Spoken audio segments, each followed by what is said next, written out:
करेंगे। किसी भी देश की अर्थव्यवस्था की सेहत का पता इस बात से भी चलता है कि उसके बैंकों का कारोबार कैसा है।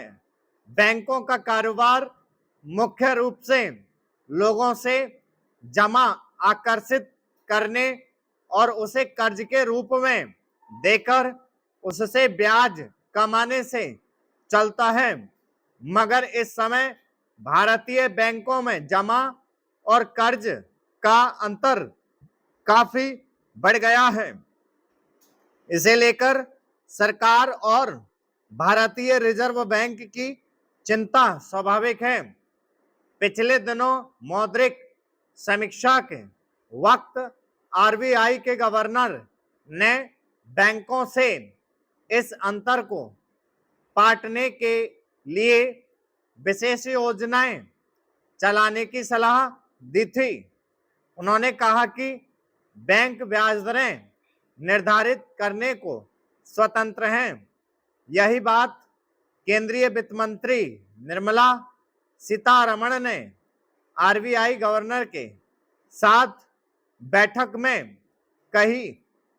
वित्त मंत्री ने कहा कि बैंक अपने मुख्य कारोबार पर ध्यान दें। लोगों से जमा आकर्षित करने के लिए वे आकर्षक योजनाएं चला सकते हैं। दरअसल सार्वजनिक बैंक निवेश की कमी के चलते गंभीर परेशानियों के दौर से गुजर रहे हैं।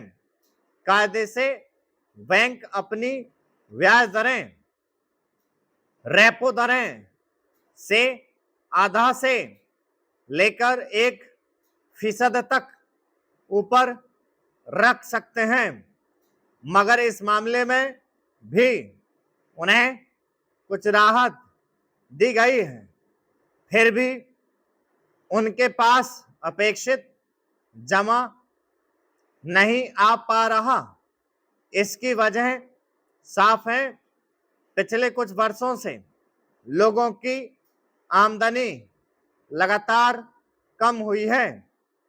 पहले जीएसटी की वजह से छोटे कारोबारियों पर बुरा असर पड़ा।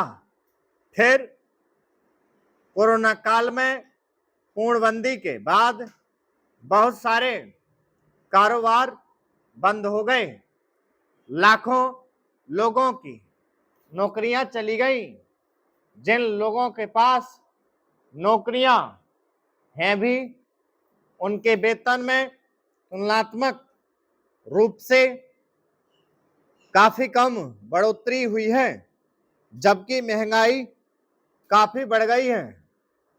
इस तरह बहुत सारे लोगों के पास बचत के लिए पैसे हैं ही नहीं कि उन्हें वे बैंकों में रखें, बल्कि इसका उलट यह हुआ है कि छोटे छोटे काम के लिए भी लोगों को कर्ज लेने पड़ रहे हैं। कर्ज पर ब्याज की भरपाई करना भी बहुत सारे लोगों के लिए कठिन बना हुआ है।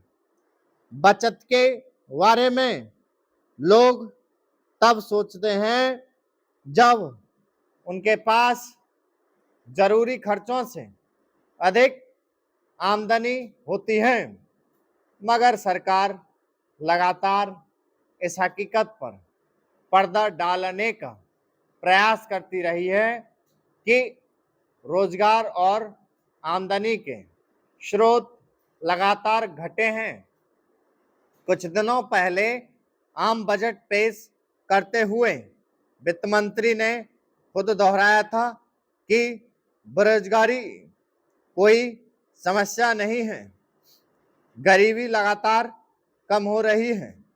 अगर सचमुच ऐसा होता तो सरकार को इस तरह बचत बढ़ाने को लेकर चिंतित ना होना पड़ता। बैंकों में लोगों द्वारा जमा बचत से राष्ट्रीय बचत बनती है। स्टॉप।